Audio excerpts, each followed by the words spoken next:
interview. Um, this is my interview for ATTR 811, our emerging settings and population. I am joined by Ian from NASA, and I'm going to go ahead and let him introduce himself real quick. Sure. Hey, everybody. My name is Ian Stites. I work for Kennedy Space Center Rehab Works. It's a musculoskeletal rehabilitation clinic run by myself, an athletic trainer, and my supervisor, Mary Kirkland, who is the mastermind behind this whole facility. She started it back in 1997. We've had the opportunity to be in contact with over 100 students, clinical education. I think they started an internship program around 97 as well. And it's a really unique setting. It's really interesting. We saw a rocket launch outside the window yesterday, which was super exciting for myself and the students as well. And it's a really cool place to be for sure. All right. Well, thank you, first of all. I greatly appreciate this opportunity, and I'm sure some of my classmates will be eager to watch this interview. So to get started, can you tell me a little bit about your education and your clinical background? Sure. I went to University of South Florida, go Bulls, over in Tampa. I studied undergraduate work there, doing master or major in athletic training. What was unique, and maybe this is just me being a little bit prideful, is that our program was one of two athletic training programs in the country in the College of Medicine, and the only one in the Department of Orthopedics. And from my understanding, we had some unique opportunities to work with the orthopedic physicians, and we did like cadaver dissection and instructed med students on orthopedic skills, which was kind of cool. Maybe introduce the world of athletic training to some of these soon-to-be doctors before they get out there and practice, and we have to figure out who we are, in another way. But and then after that, I graduated in 2010, and I started working at a local high school here in Central Florida called Rockledge High School. I was the athletic trainer there, and I taught forensic science, which, as you guys know, has zero to do with my degree.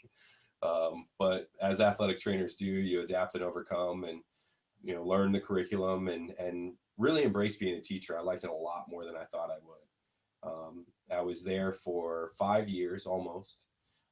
Last February, I interviewed for this position and was hired here. And I'm sure we'll get into later on why I chose to leave that setting. But I've been here as the clinical instructor, clinical coordinator, and staff athletic trainer since then. So February was my year anniversary. That's a pretty unique story. Do you think being in the College of Medicine was beneficial in your undergraduate education? Absolutely.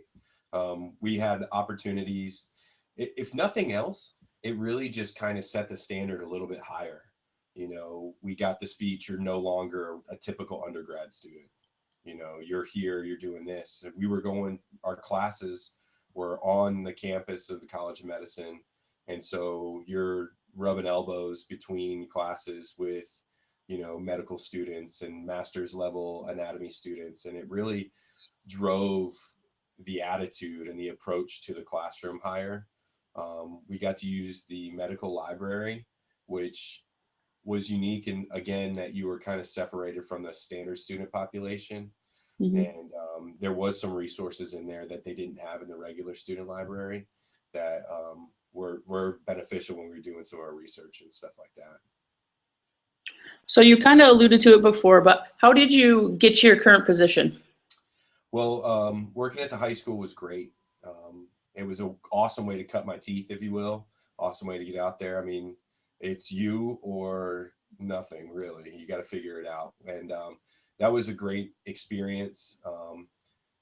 But truthfully, I got married, and I was like, I want to be home for dinner. I don't have any kids yet, but, kind of thinking ahead, just, the lifestyle that I wanted to have for my family. A lot of the football coaches that I worked with were lifers. I mean, they were there since like 84 and 86. I mean, like literally as long as I've been alive. And, their kids were either in high school or graduating, and the time that they spent with each other was on the field. And not that there's anything wrong with that at all. They had great relationships with their kids, but I wanted to be more available for my family. My wife is actually an athletic trainer as well. But for the same reason, she continued on to go to PT school. So she actually is a clinical physical therapist at a local outpatient clinic in town. And she always kind of thinks it's funny to tell the story in that she chose to go to PT so that she could have this schedule. And then before she graduated, I ended up with a job with the same schedule. So it was kind of like, was it a waste or not? But yeah, Yeah. that's to be determined, I guess. So. Do you work in like a set schedule every day, or is it something that you kind of control, or is it controlled by, the setting or population you work with? That's as not straightforward of a question as I guess you could say. Yeah, it's standard. I get to work at 8:30 every day. We finish our patient appointments at 5. If I'm diligent about documenting, then I can leave at 5:15-ish. Sometimes, depending on how many evaluations I've done that day, it takes a little bit longer, and I could be here as late as 6 or 6:30. That's incredibly uncommon. Mhm. But my predecessor was here from 7 to 3:30, and that was to try to get our patients in before they go to work. But with our standard that we've been setting recently, we didn't really have anybody asking for those early appointments. And frankly, I'm not much of a morning person, so I was glad I didn't have to do that. But I guess that can kind of lead me into my patients. Should I just go ahead and talk Yeah, about go ahead. Absolutely. So we service all Kennedy Space Center. A lot of people think that since this shuttle program ended in 2011, that NASA's kind of tucked their tail a little bit, but that's not entirely true. The government themselves aren't really launching right now. They're in process on building the Orion project and stuff, but that's the capsule. That's going to be the Mars rocket, which is super cool, by the way. I'm a nerd, which makes it even cooler to be out here. So, Oh, absolutely. but our patients are any contractor. So we've treated janitors that service our buildings all the way to the center director himself. Lots of engineers who ask tons of questions. Yeah, if you don't know if you don't know why or how, don't even offer it. As an exercise, because they're going to ask you. So, which is really great because it kind of brings the standard up a little higher of the level of practice that we get to do here.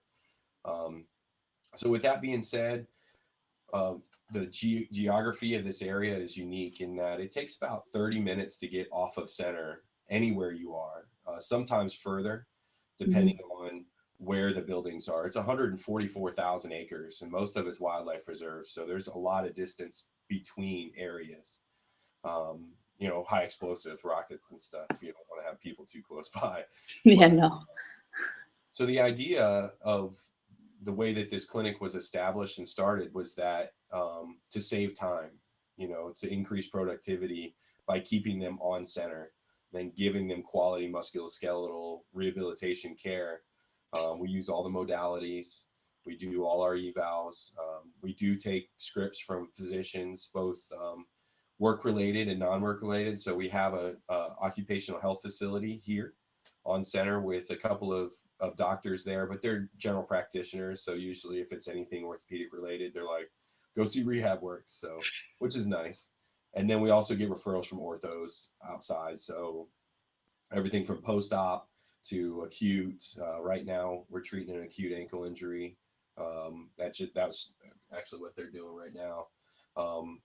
To cervical fusions and lumbar fusions. We've dealt with some of those. Definitely had to do some homework when I got hired. It was like going to grad school to kind of get up to speed with the unique population, going from 16-year-old kids who are practically going to heal no matter what you do in some amount of time. I mean, you can help them heal faster and be stronger and be more prepared when they go back to the field. But I mean, they're 16, they're going to bounce. And then you got somebody who's 58 and maybe isn't terribly compliant with their protocol, and you really have to dig to be able to get a solution for them. I don't know if I kind of just went off. Oh, no, that's completely fine. So since you work with such a diverse population, different occupations, everything, do you see certain pathologies more common than others? Like, working in the high school setting, you see a ton of ankle sprains and things like that. Do you have any common pathologies, or is it really just a variety? There is a variety, but there's definitely some commonality. Due to the age population, we get a lot of degenerative issues, and what I'm learning is protect your shoulders. A lot of people, we see tons of impingement, lots of rotator cuff tears. People just reaching out and grabbing a coffee in the morning, and that'll give them a rotator cuff tear sometimes. And so a lot of shoulders, due to the nature of a lot of the work being computer based. We see a lot of cervical injuries, and it's not acute cervical injuries. It's more poor posture, uh, disc herniations, a lot of radicular symptoms. People think they have carpal tunnel, but really their posture is terrible. And so I would say cervical and shoulders are probably close to the top. But of course, you get lumbar pain, which again could be acute based on, people are out there doing technical work, building capsules and building components for the hardware. And then you've got people who sit at a desk and don't admit that they need glasses, so they do this all the time, and so that kills their back. And so I would say we get quite a bit of variety. When we see acute injuries, we get real excited. I've actually gone. Unfortunately for him, he tripped over a curb and fell in the parking lot, and I saw him from the window and ran out there. I'm like, "Let me help you," like wrist sprain and had a laceration on his face, but it's a little glimpse of real athletic training life, if you will. So. Yeah, sure. Is there anything in particular you think that was lacking from a traditional undergrad education to prepare you for this setting? This is one of the questions that I thought about and discussed actually with my students. For this particular setting, I would say I would have liked to have been exposed a little bit more to radiology and reading MRIs and understanding what they're seeing, because you can get a report, but again, that report is created by a person. Now, granted, they're medical doctors, and I'm not going to undermine them thinking that my expertise is better than theirs, but sometimes there's the human factor in that sometimes things can be missed. And so through practice, I think I've gotten decent at reading MRIs and viewing X-rays and being able to kind of decipher my own diagnostics from those. But I think being more exposed to that in the educational process would have been beneficial for me in this particular setting. One of the things that I thought about and talked about that might be advantageous would be a phlebotomy certification. I know in the collegiate setting, a lot of ATs are being phlebotomy certified so they can administer IVs at halftime. If you're on a football team, there's going to be MDs there to do that kind of stuff. But if you're traveling with a basketball team, let's say, or something else, this is things that I saw in undergrad as well, that they could benefit from having that skill set. In the high school, probably not so much. And in my setting, if I'm doing an IV, I'm doing something wrong. But I think that's a skill that might be advantageous for athletic trainers in general. Absolutely. So since you've worked in a more traditional, high school setting, what are some of the unique challenges that you face here? I know you have a diverse population and things like that, but is there any other unique challenges you face, whether that's, other injuries, insurance, dealing with the government? Yeah, right. Well, I mean, I worked in a public high school, so I kind of got taught about that governmental aspect, dealing with some of that stuff. Being a teacher there, you kind of learn to deal with it. But that's interesting. That's an interesting question. It was definitely a series of injuries that were different. You don't do chronic lumbar evals on high school students. You don't do chronic cervical evals on high school students. So that was where I had to do some digging and develop my process better, and understanding of those diagnostic tools, through all of it, using an inclinometer and a goniometer on those areas, and using some of those special tests for my diagnostics. And really, like I say, going back to the nerd comment, I want to know how it works, like physiologically, before I do a special test and I use that special test. I tell my students all the time, a positive is not just a positive and a negative is not just a negative. Like if you understand what that test is doing to the tissue, you should be able to learn more from what you're getting from the patient. And so that took quite a bit of time to practice and study and to be more prepared. I still have a lot to learn, but I feel like I'm a little bit more prepared. So that's probably the biggest difference going from the traditional high school setting to this particular unique setting.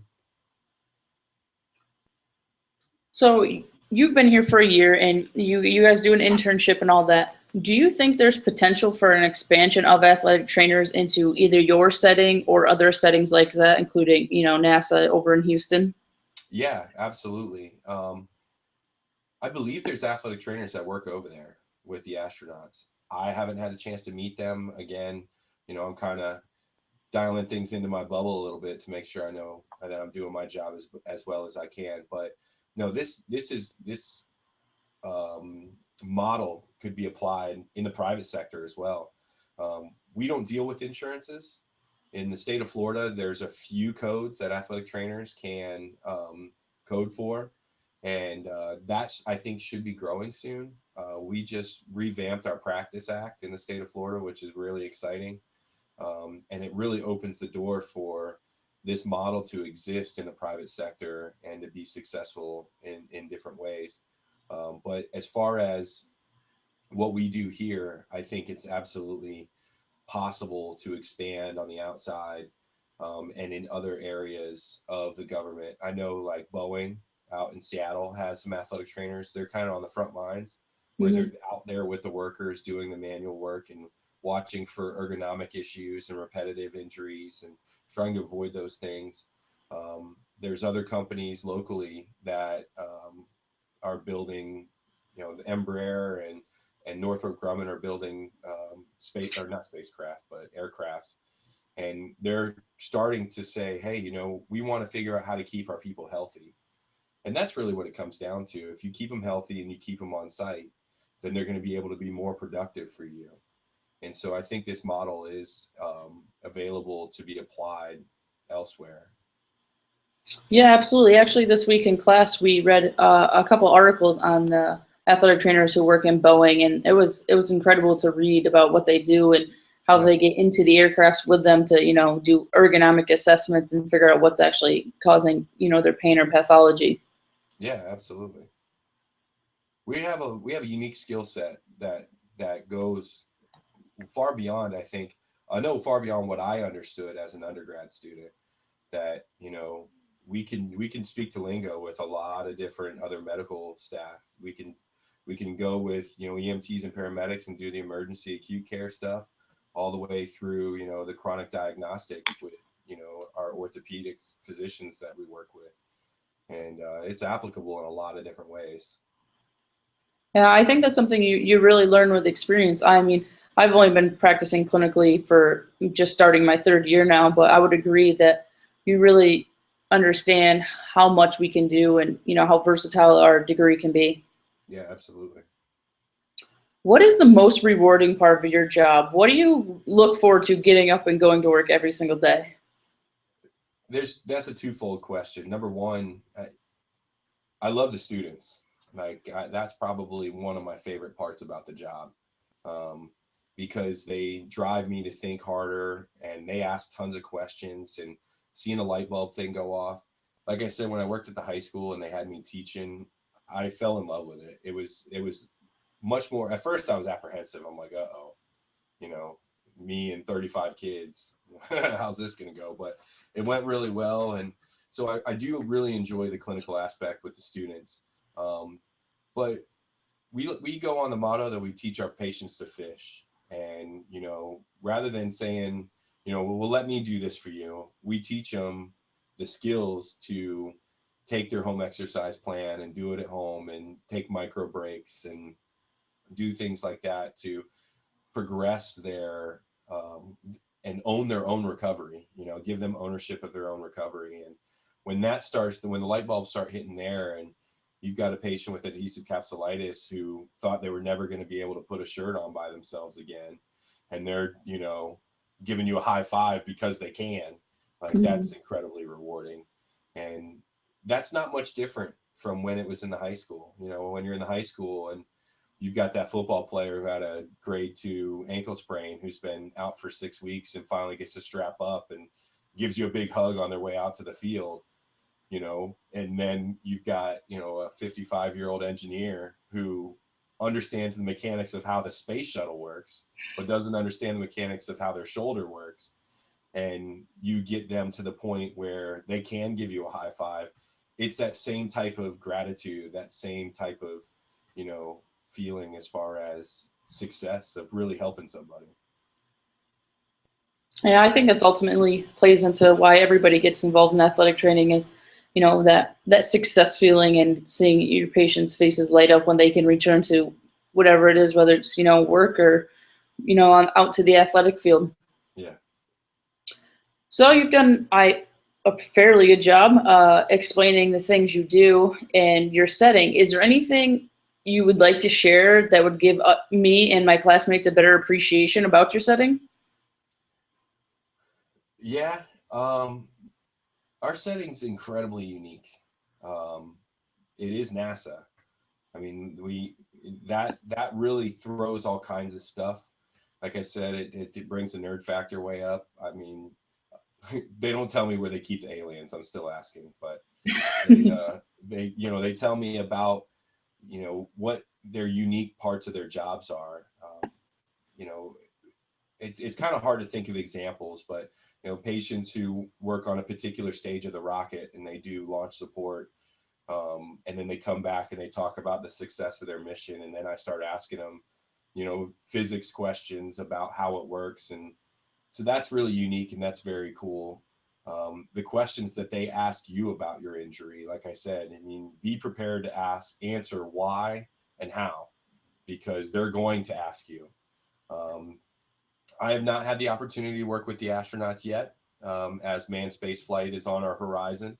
But Mary, my supervisor, and my predecessor, Eric, both got to work directly with the astronauts during the shuttle program. And so I'm looking forward to that. Dealing with musculoskeletal injuries. They don't really get injured as often. They're in great physical condition. And of course, they kind of almost put them on a shelf for a little while right before the mission because they don't want to risk them twisting an ankle or something, you know, before they're supposed to go into space. So they, you know, it's interesting to hear them reflect on their experiences with the astronauts. But in a nutshell, I guess it would be the unique part I think about what we do is the level of care we give. As athletic trainers, I think we're constantly wanting to show people what we can do. And this setting's really no different, you know, and being able to drop some knowledge on somebody and have them be confident in the skills of an athletic trainer. When at first they're like, oh, you're not a physical therapist. And it's like, no, I'm not a physical therapist. I'm an AT, and you're about to find out what that means. That I like that because we had that stipulation. When they walk in the door, it looks like a PT clinic. I'll pick up the computer and show you guys in a minute. But well, actually, I don't know if I can. I might cut connection if I undock my computer. We'll figure it out. But you know, it looks like a PT clinic, so you kind of have that stipulation. I've been hung up on by workman's comp insurance, you know, agents because I'm not a PT. Well, then you can't help me and hang up. And I'm like, well, I tried. And that actually was a lot more frustrating than that. But, you know, you move on. And, you know, I guess that's pretty much it. Sometimes I go off on tangents. I'm sorry. Oh, no. I mean, it's incredible to, you know, find out about these, you know, these different settings and to figure out what you're doing. And I mean, let's be real, to have stories about people who've worked with astronauts and stuff, that's incredible. But also to see the insight of the day-and-day activities that you do and the things that you have to treat, you know, at NASA, because everybody, you know, thinks about the rocket scientists and the astronauts, but they don't necessarily think about all the other, you know, positions that are needed to be employed to make everything else go off. So to have a better understanding of how you help the whole population, like you said, from janitors up to engineers, is really incredible. And I think it really is a great opportunity, and to have a better understanding of how your setup works and things like that. I think I mean, you're very much correct in that this can go into the private sector or into, other industrial settings. Yeah. Yeah, it is pretty cool. Yeah, I've only been here a year, so I'm kind of waiting for it to wear off a little bit, but it's interesting. It's interesting to say the least. One of the things that I also do, um, that hasn't happened in a little while, but I do site visits for universities. You're more than welcome to come as well. Okay. We we offer it. You come out and we'll kind of give you the history of our clinic and NASA in general, and we show the clinic and we have a fitness center that's kind of attached to us where we transition our patients there, and it's manned by some wellness professionals over there. And then we go out and we'll show you the launch pads and that kind of stuff. And it that's cool because for us to talk about what I do is one thing, but when we get the students here who kind of get that, the athletic training tunnel vision, if you will, as far as like, I work in a high school or a college or I work at pros, for them to be able to expand their horizons and be like, oh, wow, there's a lot of opportunities. I know in the state of Florida, the physician extender position is really growing. There's a lot of orthopedics here who are appreciating the skill set and actually starting to bring athletic trainers into the surgical realm as well. It's a lot cheaper. Yeah, super exciting. I'd love to come to Florida. Any excuse to come down and visit, let alone some NASA. I was, I'm nerdy too, but it was super exciting to see that kind of thing. Oh yeah, well, maybe lucky enough to see a launch at the same time, but that's coincidence. They never go. Well, I take that back. Rarely do they go the day that they're supposed to go. Yeah. I mean, it must be pretty cool though to look out your window yesterday and just watch it take off. Well, yeah, we lost track of time, and all of a sudden it was like started rumbling. Like, I mean, this one wasn't big enough to like physically make the earth shake. Some of them are, but and I had one student who hadn't seen one yet, and the other student saw her first rocket last weekend, and that was a Delta Heavy. That was a big boy. That one was epic. But we kind of heard it and we're like, oh, and like run outside real fast so that we could actually see it, clear the clouds, and take off. But yeah, that's super cool. All right. Well, that's all I have for you. Do you have anything else for me? No, not really. If you have any other questions or if anything comes up, I believe a lot in athletic training education and the direction that it's going. Dr. Cuppet, who is the executive director of Katie, was my program director. So it was kind of cool to hear her talk about that 6-7 years ago when I was in school and see that things are transitioning to the masters. And I think it's a great move for us as a profession, and I'm excited to see where it goes. So if I can be of any assistance, I'm just one guy down here doing what I'm doing, but if I can help, just let me know. I'm more than happy to help. All right, absolutely. We'll keep in touch, after this, and maybe, hopefully I can come down to Florida, and I would love to stop by and see the whole facility. It sounds, incredible, and it sounds like you're doing great things down there, not only for your patients, but for the students as well, and really broadening their horizons. Trying to, but yeah, if you make it down, you got my contact information, and we'll definitely bring you out for a visit. All right. Thank you so much. Sure. It's nice to meet you. It was nice to meet you too.